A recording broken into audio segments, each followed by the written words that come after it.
ऐं मोहतरम सैयद एजाज़ अली शाह बुखारी साहब इन्हनि जूं कोशिशूं बि इन्हनि में शामिल आहिनि। पर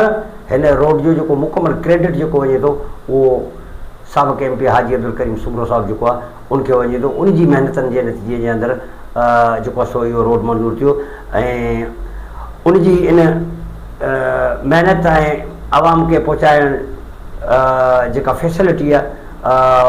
उनखे मान ॾियण जे सिलसिले जे अंदरि पाकिस्तान पीपल्स पार्टी तारकेबुली शाह करीम जे जनरल सेक्रेटरी नज़ीर अहमद जलालानी ऐं UC सईद ख़ान लुंड जे जेको आहे चेयरमैन ज़हीर अहमद लुंड ऐं इब्राहिम लुंड ऐं ॿियनि पीपल्स पार्टी जे जियालनि जे पारां जेको आहे सो हिकिड़ी तमामु ख़ूबसूरत जेका आहे सो तक़रीब सिंध आबादगाह शुगर मिल जे ग्राउंड जे अंदरि जेका आहे मुनक़द कई वई। अचो त पहिरीं पाण इन खे ॿुधूं ऐं उन खां पोइ पाण ॾिसूं त इन जे अंदरि जेको आहे सो पाण खे छा ॻाल्हायूं। उहो UC आहे जिथां मूं पंहिंजी हिन UC मां मूं पंहिंजी सियासी जेको कैरियर हूंदो आहे आगाज़ कयो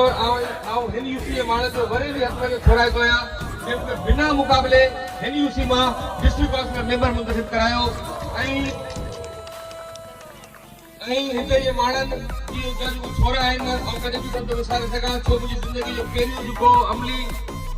इंतख़ाबी सियासत जो क़दम हो मूं हिते हिन UC मां रखियो। उन खां पोइ जॾहिं ही रोड जो जॾहिं ही असांजो पुराणो करे वियो आहे मुंहिंजे ॾाॾे हाजी ख़ालिद सुमरे खां वठी अॼु रोड जो नालो बि मरहूम जे नाले ते रखियो वियो आहे। मुंहिंजे ॾाॾे बि हिन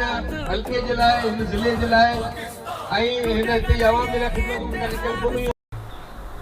नाज़रीन तव्हां ॾिठो त प्रोग्राम जे अंदरि जेतोणीकि एतिरो को तमामु वॾो प्रोग्राम कोन हो पर उन प्रोग्राम खे जंहिं नमूने सां ऑर्गेनाइज़ कयो हो उनजे अंदरि जेकॾहिं अंदाज़ो लॻाइजे त लॻभॻि 2000 जे लॻभॻि मुंहिंजे ख़्याल में पीपल्स पार्टी जा जेकी जियाला जेके आहिनि उहे हुते मौजूदु हुआ ऐं जियालनि जो जेको जोशो ख़रोश जेको हो ऐं जियालनि जे पारां जेको पंहिंजे अॻवाननि खे मुहबत जेका ॾिनी हुई उनखे तव्हां स्क्रीन जे पुठियां बि जेको सो ॾिसी सघो पिया ऐं पाकिस्तान पीपल्स पार्टी जे मौजूदा जेके MP खुरम करीम सुमरे पंहिंजनि ख़्यालनि जो जेको इज़हार कयो सो बि तव्हां ॿुधो त हुन चयो पिए त पाकिस्तान पीपल्स पार्टी जो मंशूर हुई आवाम जी ख़िदमत करणु आहे ऐं हुन इन सिलसिले जे अंदरि जेको आहे सो पाकिस्तान पीपल्स पार्टी जी क़यादत जेका आहे उनजो शुक्रिया